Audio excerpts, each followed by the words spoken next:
online people heard that. Okay, so our plan today, as you can see up here, we're going to talk about some like real test taking tips. So most of the stuff we've done is very like practice based. It's like we're really just practicing. Today I want to simulate like you're actually in the test, and some other like little stuff that doesn't really get talked about as much, but that can actually like boost you a couple extra points every once in a while.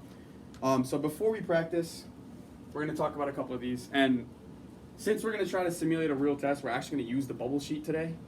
So like everybody got the test, flip back a page, there should be a bubble sheet. Will you rip it out? Oh. No, that's why they give you two of them. Be careful when you're ripping people online. This is tricky. So you rip this one out then? That's actually why they give you two of them. Yeah, because people can't rip them out. That was good right there. Like that was a good one. thin paper. I How know, am I it supposed ripped so easily. I didn't think it was gonna be like that. I thought it was gonna be like a notebook piece of paper. I'm scared to rip it. It's okay. Just do it. I believe in you. Alright, so we're going to talk about 4 little real test taking tips before we practice. So if you guys want to write these down or if you can remember them, that's fine too. But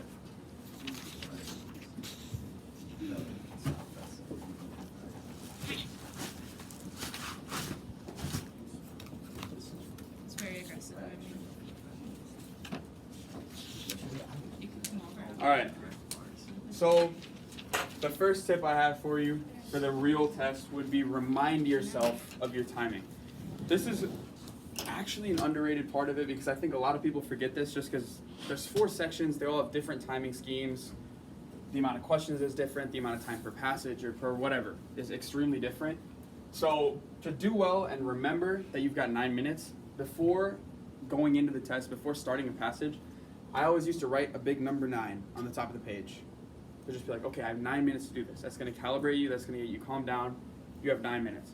I've heard stories after stories after stories about kids that confuse English and reading sometimes, and they think they're supposed to be on reading timing or they're supposed to, whatever. They get them flipped around, and they're either way rushing or way going too slow, and you know, like your proctor tells you you have like 5 minutes left and you're like halfway through the test. So like, I would write a big 9 at the top, remind yourself your timing, and I would do this on the other tests too. I think this is really good and really helpful. Obviously you can't do that for math because there's passages, but like science can be helpful. This can be really helpful in reading, and especially English. I think it's super important. So remind yourself of your timing before you start. Go with, does everyone get this one? That makes sense? We're good? This marker sucks.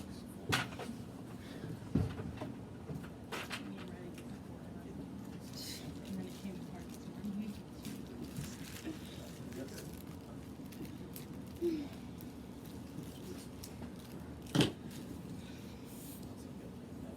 Alright, the next thing is before you even get in the test center, you're going to choose a letter of the day. Does anyone know what that means?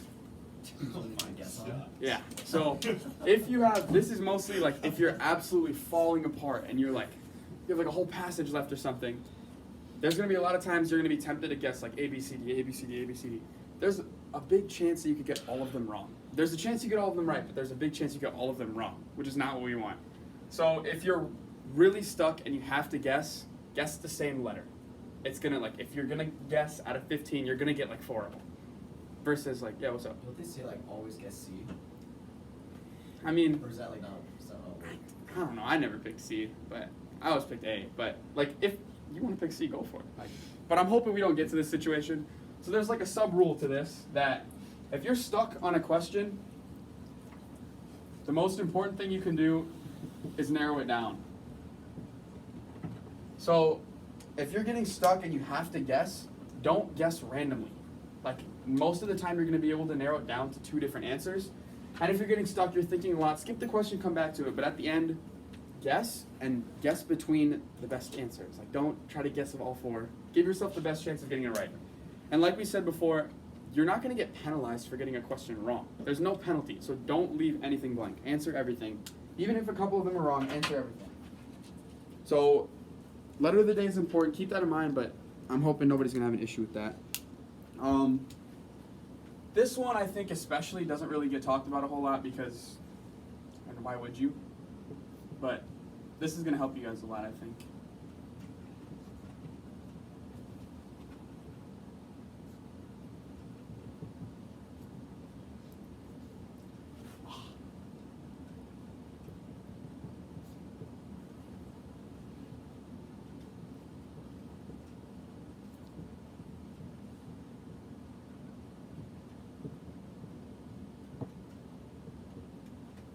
Okay. Now, don't bubble question by question. That means when you're going through the test and you just answered a question, you circled it on the sheet. I should also make that clear. You're going to still circle them on the sheet. You're not just going to think of the answer and bubble it. That's how people make a lot of mistakes. That happens all the time when you know the right answer and you bubble the wrong one. Don't do that. Still circle it on the actual test sheet, but don't answer the question, then go over and bubble, and then answer the question, then go over and bubble. That's actually really inefficient. And not only is it going to be annoying to keep switching back and forth, it might throw off your rhythm. And that's a big thing on the English test, is some sort of feeling of rhythm. When you're going through the test, it's really hard to concentrate and then completely remove your concentration and go to something else and then come back. So a lot of the times that break kind of loses your sense of mood. You might lose your sense of tone.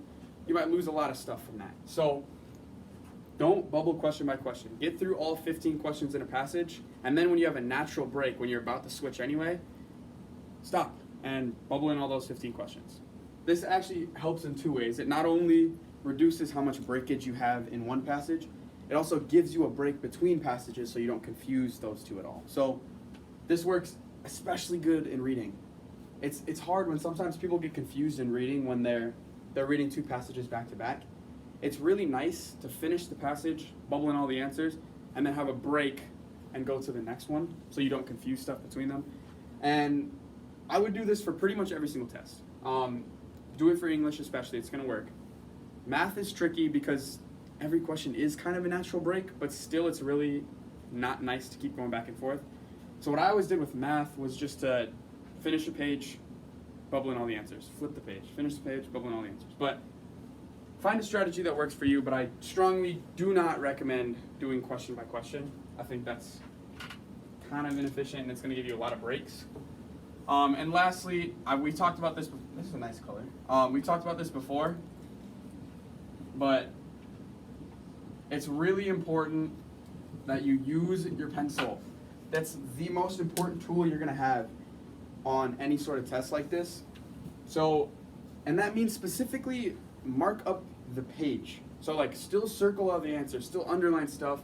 Just because that's not getting graded, it doesn't mean you shouldn't be using it. So they're giving you all that space to do whatever figuring you need to. So still underline, still answer the question, still cross stuff out, circle answers, and then just transfer that to the bubble sheet. So it's still really important that you're using your pencil and being active with it. That's going to make the entire test a lot easier. Are we good with these? All those make sense? All right. So we're going to go through this test that we found after all this time. Online people, one more time. If you have the old book, I should make clear what book I'm talking about. This old ACT practice book. If you have the old one, it's page 42. The first passage should be A Mouthful of Music. If you have the new book, it's going to be page 884.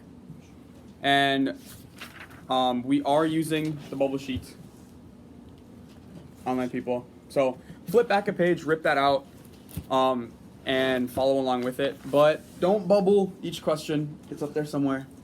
Finish the whole passage and then bubble them in. And the first passage, I'm thinking we're just going to do our natural timing, our actual 9 minutes. But the second passage, I might put you under a little more pressure and lower the time even a little bit, just to simulate something you could face during the test. So we might press time a little bit more so we can actually use this letter of the day. But other than that, I think what we've prepared for in the past is probably going to be pretty similar here. You guys all good? We ready? So just do the first passage? Yeah, just should we do 2 at once? Yeah, let's do 2. I'll give you 18 minutes and we'll do 2 passages at a time this time. Is that okay? All right. Let me set my timer actually right here. All right, you've got 18 minutes.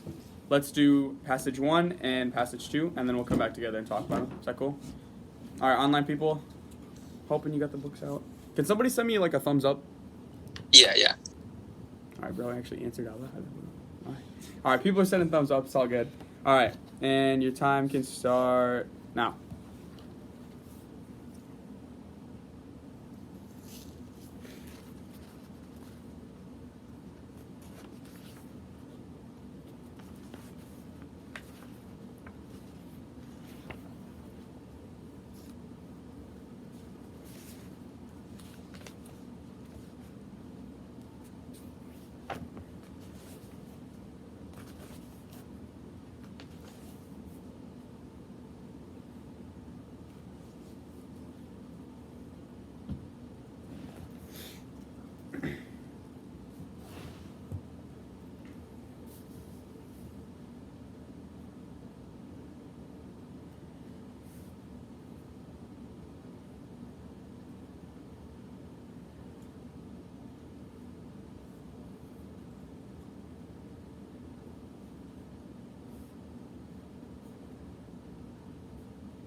All right.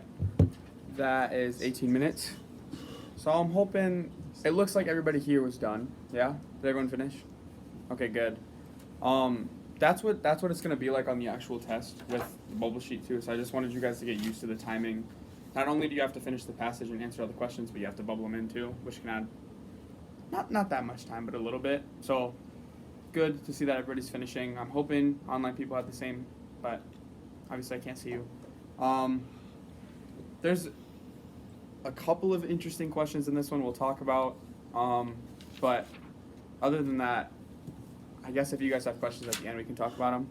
But I'll read through the answers nice and slow here. And check them on the bubble sheet. Don't check them on the thing, because we'll come back to the actual questions, but I want to get them on the bubble sheet because that's what's going to be graded on the actual test. Okay, number 1 was C. Number 2 was H. Number 3 was B. Number 4, H. 5, C. 6, F. 7, A. 8, G. 9, A. 10, H. 11, D. 12, G. 13, B. 14, J. And 15, A. Okay, we'll stop there and just talk about the first passage first, and then we'll go on to the second one. The first note I made was on number 3. Number 3 is something, it's a question about something we've talked about before, which is that style and tone. And it doesn't give you a whole lot of time to pick it up. It gives you like about a paragraph and maybe like another sentence to figure out kind of what the tone is there. So this one can be a little bit tricky, but I think it's pretty clear A is like a weird thing to say in the style that we're talking about here. This is very informational and formal. So to say first class and the words take a back seat, like this is kind of a weird thing to include here, so that's why that one's kind of bad. A bigger deal than is not bad, but bigger deal is also kind of like a not as formal way of saying things. And D, I think, is way more vital than is just like a little bit too exaggerated. And I think B is a good mix that fits the style and tone, but also doesn't change the meaning too much. So that's why it was B. Did anyone like have anything different? Did you guys pick something different? No? Okay, that's good. We'll keep going then. So number 8 is one the book says is pretty tricky. The book considers this one of those like hard questions. Just because you had to read the whole sentence. If you hadn't read the part of the sentence after the underlined part, this is a really hard question. But if you had kept reading, then it makes sense why you have to say dancers rely, not like it relies or they rely or whatever. To be clear that we're talking about the dancers, we have to mention them. Yeah. Number 9 has something kind of interesting. Did everybody start this and come back to it? Nobody tried to answer it right away? Tried to? I also tried to. I answered right away. Really? How did you answer right away without reading the paragraph? Oh wait, never mind. I guess I did read a little bit of it. Okay, yeah, because it's like, if you don't skip it, that's okay, but like read a little bit of the paragraph before you answer a question like this, because if you look at what the question is asking you, that command is saying which one most effectively introduces the subject of the paragraph. So read a little bit, figure out what the subject of the paragraph is, and then go back and answer. So that's one of those top-heavy questions we talked about last week, or whenever I was here, not last week, but make sure that we're getting to the command in the question, underlining that, and then answering based on that command, not just answering what sounds best. 10 is interesting because I'm hoping most of us got this right. And don't feel embarrassed by this. Did anybody pick G for number 10? Online, did anyone pick that one? Yes, I did. Okay, thank you. I was hoping somebody picked it because that's actually a really reasonable answer. But there's one thing that is unfortunately wrong with that one. Can someone tell me what's wrong with answer choice G? Yes, good. Okay, and why should there be a comma? What rule is that? Yes, two independent clauses connected by a fanboy's word must always have a comma. Good. Okay, so people are studying. That's good. People are studying their grammar rules. Yeah, so G sounds really good, but you can't use that one because there must be a comma there because you have two independent clauses. So good. I'm hoping pretty much everybody picked H. That's solid. And then number 14, I guess I have a small note on that.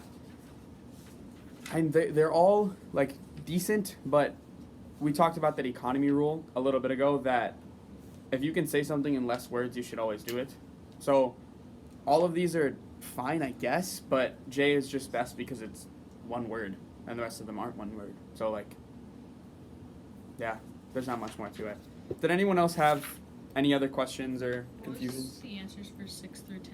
6 through 10, I can read those again. Okay, 6 was F, 7 was A, 8 was G, and 9 was A, 10 H. If I'm going too fast, you guys just gotta tell me. We'll go through them again. What's up? What was 5 and 12? What the answers for those? 5 was C, and what the? 12 was G. Can you explain 15? 15, yeah. Oh, okay. This is okay. So, which one did you pick? A. A was correct, wasn't it? Yeah. Oh no, I did C. C. Okay. This is another top-heavy question that pretty much almost every question 15 or the last question is going to be some sort of top-heavy question. So especially with the last question, always have your pencil out, be underlining, and look for what they want. So here, the command is saying in the top, like, which one most effectively expresses the idea that, okay, so this is where I start underlining. Bands incorporate both classical Celtic music and current influences in their music. So we're looking for past and present. So some sort of relationship. The sentence that we pick must have some sort of relationship between the past and present. Okay, so let's start with choice A. Combine traditional mouth music versus modern rhythm, or with modern rhythm, sorry. So that there's a mention of both the past and the present. So that one I would keep in, I wouldn't eliminate that. Choice B, produce new music and release new albums. So there's a mention of current, but not a mention of past. So I would eliminate that one. C, we're putting on almost classical. We're putting on concerts around the world, and there's not really a mention of, I guess you could say that's modern, but there's no mention of the past. So I would eliminate that one. And D, we're singing and dancing on stage, doesn't really give us a whole lot of, do you know what I mean? Yeah. So I think just look more closely at the command in the question. Was that what went wrong there? Yeah. Yeah? Okay. So in general, with top-heavy questions, be careful that we're looking at the command, and we should do pretty good. Does anyone else have anything? Could you go over 7? 7? Yeah. 7 was, I gotta go through this. Okay. Okay, so this is, I guess we might spend a little time next class talking about this, about transitional words. This is something that it's tricky because it's not like always common sense and it doesn't just like fit. This is like not always an intuition thing. But we're looking for the relationship from the sentence before and the sentence that this word is in. So we're saying before that the lyrics are kind of tongue twisting. We're talking about that. And those require a lot of practice. But the greater challenge for many of these singers is learning to breathe. So this is kind of like a contrast. Does that make sense why? Like, because we were talking about this being hard, but actually what the hard part is this. So if you're saying at the same, did you pick at the same time? Mm-hmm. Okay. So this time and still are wrong, right? We can understand why those ones are wrong. So at the same time is okay, but the point of the sentence, the point of this little by the way phrase is to show that there's a contrast between what we were talking about earlier. So because we were saying previously that the lyrics are hard, but the greater challenge, though, is this, not at the same time as this. If it were at the same time, we wouldn't say the greater challenge, we would say, like, it's also a challenge. Does that make sense? Mm-hmm. So because we're making a comparison, you want though, not at the same time. Does that make sense? Transitional words are like little words like this. people get stumped with like however and moreover and therefore and those kind of words too. So like that kind of all fits in the same category. And I think there's a chapter in the 36 book about. It's not a whole chapter, but there's like a little subsection that I would recommend everyone reads. But we might talk about that at some point in class too. Did anyone have any others? Sorry, is that good? Yeah. Is that helpful? Okay. Does anyone else have any others? Good? Online people, are we good? Alright, somebody just sent a thumbs up, so we're going to call it good. Okay, we'll start from 16 then. And again, correct on the bubble sheet. Okay, 16 was J, 17 C, 18 F, 19 A, 20 F, 21 B, 22 J, 23 B, 24 H, 25 A, 26 J, 27 A, 28 H, 29 D, and 30 G. Alright, in general, quick, did you guys find this one easier or harder than the first one? Easier? Okay, that's what I thought too. Good. I have a few little notes. So 17, we can go back to the book now. You don't have to look at the bubble sheet anymore. But 17 is, there's a little concept here that, does anyone know, like, we all got to, I'm hoping most of us got to the answer C, and we'll talk about if we didn't get there, that's okay too. But does anyone know what it's called? Why C is correct? What that rule is called? This is a grammatical rule that's used a lot. But we haven't talked about it in class, so I want to know. Does anyone know what it's called? Which question? 17. Online, feel free to answer too. I think one of you in there probably knows it, but. Does anyone know what it's called? No? Okay. Not a terrible guess, but no. The idea is that, do we notice how all of the, we're in a list here, and all of the verbs follow the same pattern? So we're saying they built towns, they manufactured cloth, and they traded. How they all are in the same tense and follow the same pattern. That's called, yes, good, parallelism. So that's the concept that they're trying to outline here. That all those other ones are also, I guess, okay, but what they want to do is keep verbs following the same pattern. So look for that, especially in lists. Almost always the ACT is going to ask you a question about being parallel and parallel structure. So try to keep verbs following the same pattern as they go down, especially in a list. Very especially in a list.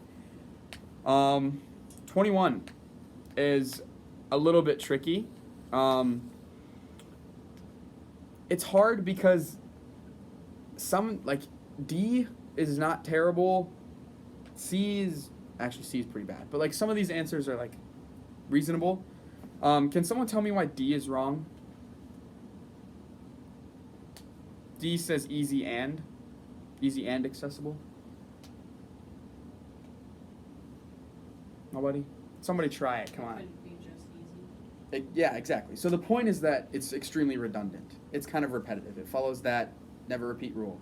So saying easy and accessible isn't really getting us a point. And also calling something easy is kind of, be careful using the word easy to describe something because it's tricky to know what easy means. So that's a hard word.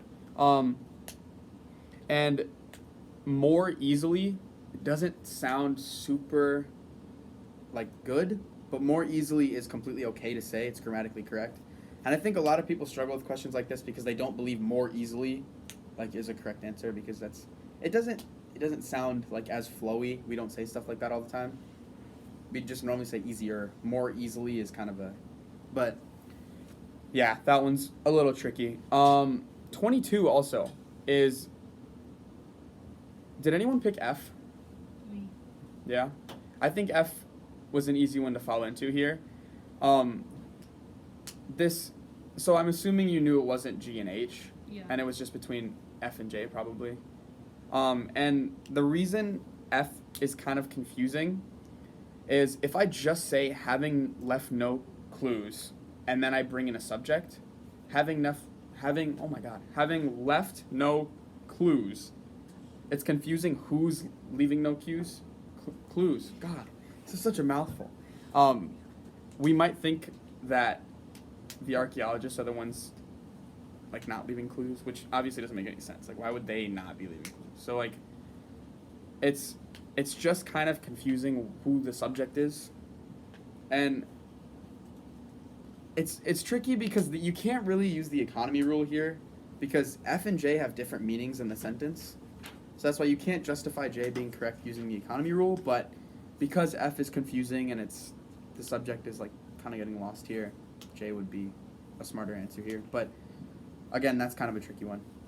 28.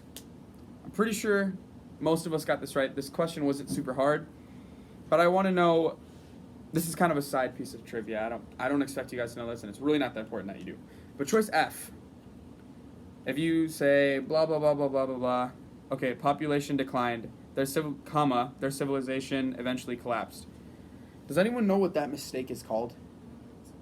Run-on sentence is close. It's like where you have an independent clause and a comma and then an independent clause. Does anyone know what that's called? Okay, not bad answer choice, but no. Is it like I'm blanking on the term, a positive? Not quite. No, that's It's a comma something.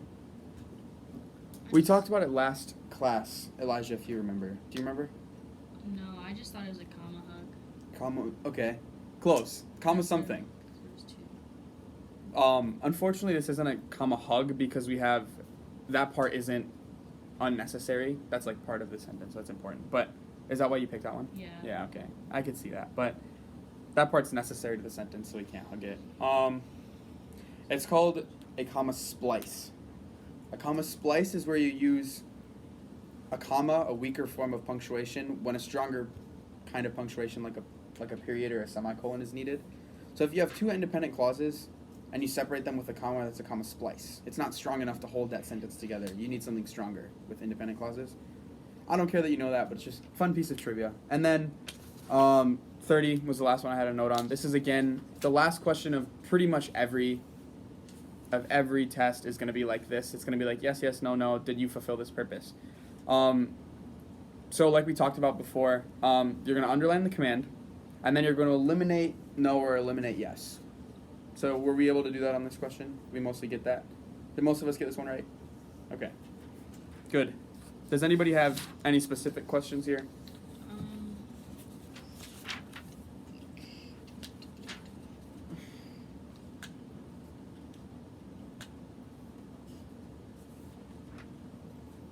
You mostly know what we got wrong here? 18. 18? Yeah. All right. If we were to delete the preceding sentence, we would lose what? Okay. So we're deleting grew a variety of crops, including a bunch of crops they grew. Okay. F, successful farmers. Okay, so that makes sense. That would make sense. G says presented, the information presented. Okay, that's not exactly what was presented previously. So I probably wouldn't pick that one. Which one did you pick? I picked G. G? Okay. I don't think that's exactly, because when you have an answer choice that says summarizes the information, it's saying like, if that whole first paragraph was talking about crops, then sure. I honestly thought it was E. I just, E. F. I honestly F, thought okay. it was F. But just because of how much it talked about it in the last sentence, I was like, okay, maybe it's not F. Okay, yeah. I think when I you're, thought it was trying to throw me off. yeah, when you're answering a question like this, omit that sentence from the rest of the paragraph. So just look at the rest of the paragraph and then come down to that part. And then you kind of had a feeling it was F anyway, so I think you would have got it from there. Does anyone else have anything? Good? Online people, are we good? Alright, cool. We've got about 10 minutes left. I'm going to press you a little, and I'm going to give you 8 minutes. We'll go 8 minutes on one more passage. So we're going to try to rush you a little bit. And I think most people have been doing really good on time, so 8 minutes shouldn't be like crazy, but you might get in a situation where you're down a little bit of time on the test. So we're going to practice that a little. Questions 31 through 45. Is everyone ready? Online people, we ready? All right. Sounds good. 8 minutes. And go ahead.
Okay, you've got about 30 seconds left here.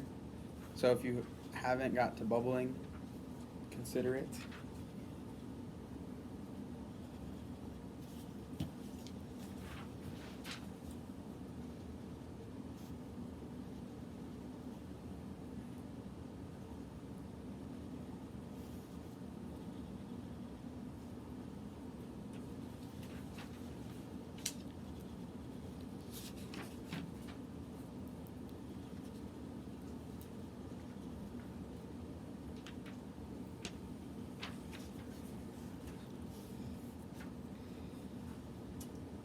All right. Cut you off even an extra minute early. That was only 7 minutes, but it looks like most people are actually doing pretty good. So I try to cut you down even extra time, but it looks like you guys actually performed pretty well under a lot of time pressure there. So really good work. That's really, really good sign there. I think this one was actually a little harder than the one before. This is a tricky one.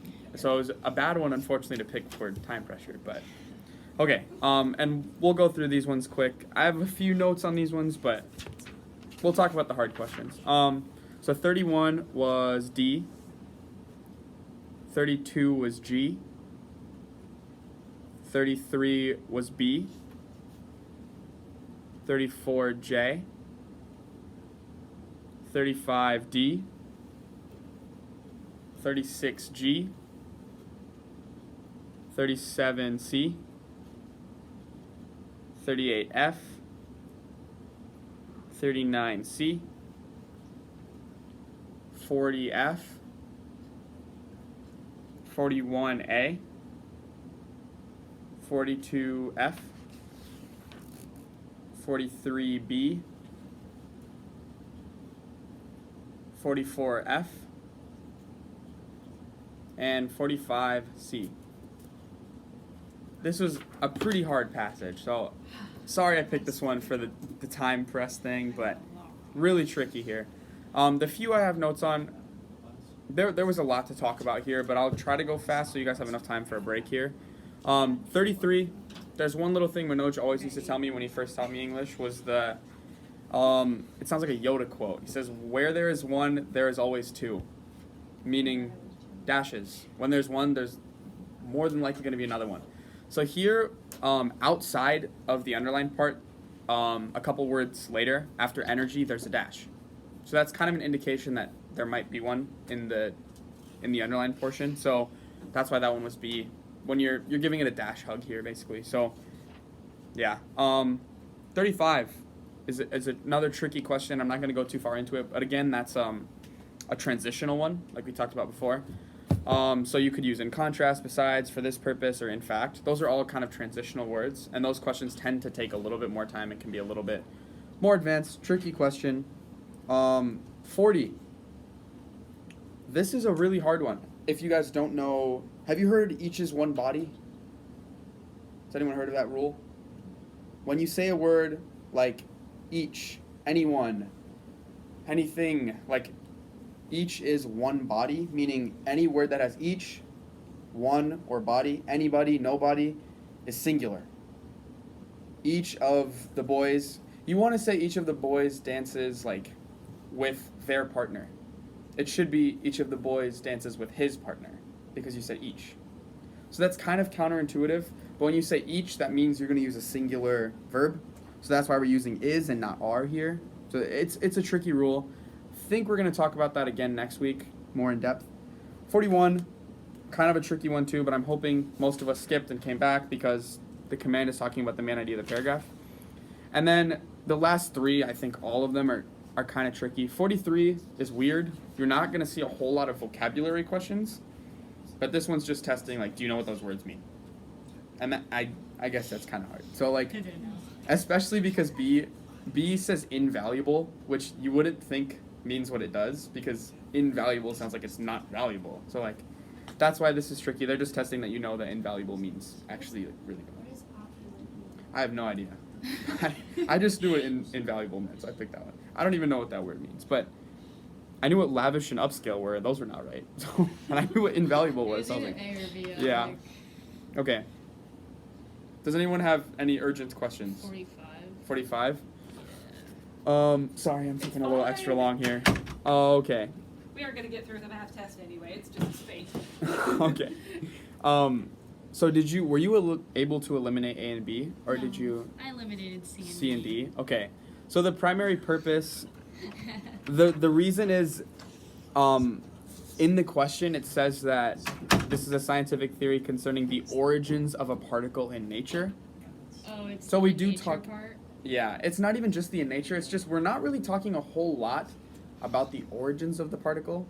I think in general, the theme of, or the main idea of this passage was more about this specific laboratory and kind of like observing these collisions and seeing what that could do for the future. So that's why I eliminated A and B. But yeah, that one was actually kind of tricky. I could see why. So that's why a little exception to that rule, if you're unsure if to eliminate yes or no, then you can leave them. That's the only time I think it's okay. But if you're sure that, okay, this is obviously yes or obviously no, then definitely eliminate. But if you're kind of unsure, it's sometimes okay. Did anyone else have any other ones? This is a pretty hard passage, but... do I have anything else? Nah, okay. So I'm thinking we'll probably talk about a couple of small grammar rules, and clean up on those things next time I'm here. But I'm really impressed with how fast we were able to do stuff today. This is pretty good timing, considering I pressed you to 7 minutes, so... And that's not going to happen on the test. I mean, overall as a class, we've done really good on timing, so you probably won't face a situation like that, but good work. I'll let you go. Can I have a break now?